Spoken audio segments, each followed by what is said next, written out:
আজকে স্টেশন দিয়ে আসছিলাম, দেখলাম একটা লোক ছোট্ট একটা হাঁড়িতে চিকেন বিরিয়ানি নিয়ে বসেছে।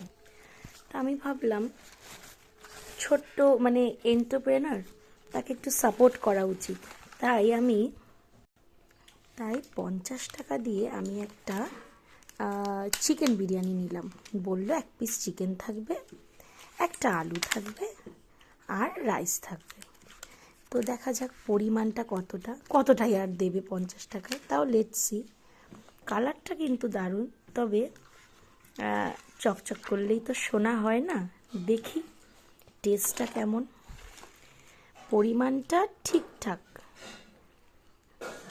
So let's see the test. এরকম একটা চিকেনের পিস দিয়েছে আর এরকম একটা আলু। ওকে, লেটস সি, খেয়ে দেখি।